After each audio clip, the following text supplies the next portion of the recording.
Olá! Hoje nós falaremos sobre o som U.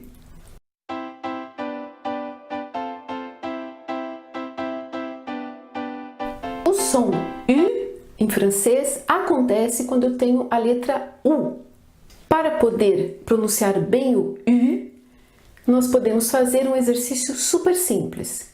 Nós fazemos a boca do U, conservamos a boca do U e pronunciamos I. U, U. Como em salut, vu, tu. Então, até o próximo vídeo. Salut!